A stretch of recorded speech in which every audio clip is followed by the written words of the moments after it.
balita na ikay mawiwili. Mga nagbabagang kamao, mga buksi. So mga par, matapos nga po makuha ng Japanese Monster na Naoya Inoue ang panalo sa laban kontra sa ating kababayan na si Marlon Tapales sa kanilang naging undisputed fight kagabi, kung saan mga idol tinapos ng hapon ang Pinoy sa round 10 ng kanilang bakbakan sa isang sulod na right straight at naging ganap ito na 2-division undisputed champion sa boxing sports. Sumunod na si Inoue sa yapak ni Terence Crawford at ang tanong mga idol sa ngayon, saan ba lulugar si Inoue sa pound per pound at possible niya ba makuha ang pagiging fighter of the year sa taong 2023? Well, marami nga ang naguguluhan mga idol kung saan ba pwede ipwesto si Inoue, lalo pa kaagaw nito sa posisyon si David Benavides, Devin Haney at Terence Crawford. Well, kung sa sariling opinion natin mga idol, 100% deserving talaga si Inoue. Sa pound per pound mga idol, naniniwala tayo na karapat dapat talaga si Inoue maupo sa pwesto bilang hari. Akalain mo yun mga idol, sa loob lamang ng 5 months, naging undisputed champion si Inoue. Binaklas nito ang dalawang unified champion sa 122 pounds. At kung ikukumpara natin ito mga idol kay Crawford, malayo talaga. Although natalo ni Crawford si Errol Spence na isang pound per pound boxer, still nakaisang laban lamang si Crawford ngayong taon.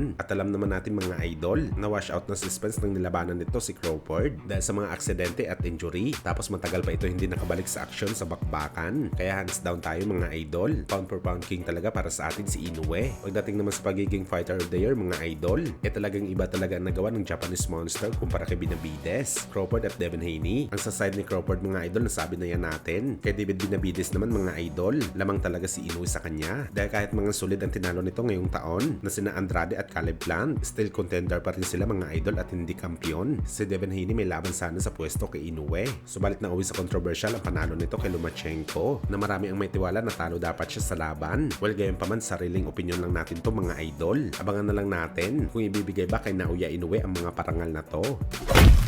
Sa kabilang banda naman mga idol, matapos nga po matalo ni Marlon Tapales, agad naman po binati ng ating pambansang kamao Manny Pacquiao, ang dating unified champion sa kanyang naging My Day sa Facebook. Kaniya talo man daw pero proud pa rin siya kay Tapales. Samantala sa naging live naman po ni General Casimero mga idol, binati rin nito ang dalawang boxer sa magandang laban na pinakita nila sa bakbakan. Pero kagaya sa inaasahan natin mga idol, tinira ulit ni Cuadro Alas si Inoue. Aniya naging mukhang malakas na naman daw ito sa laban niya kay Tapales. Pag siya daw ang nakalaban nito mga idol, maglalaho daw ang monster nitong si Inoue. Nagpapasalamat naman si Cuadro Alas dahil panalo siya sa pustas sa laban. Ang suporta niya nasa Pinoy daw mga idol. Marami man daw ang magbabash sa kanya. Nagpapakatotoo lang daw siya mga idol. Panoorin natin to mga idol ang mensahe ni Alas at suportahan na rin natin ang kanyang channel. Pero ayun, congrats sa iyo. Naoya Inoue, nagiging malakas ka na naman. Alam mo, lahat ng mga tao dito na mga solid supporters ko, lahat ng mga sinasabi nila, wala makakatalo sa iyo kundi si Cuadro Alas lang. Alam mo naman, lahat ng mga Pilipino suportado namin yan. Pero kami, real talk lang kasi kami, totoong tao, totoong lahat ng mga sinasabi namin.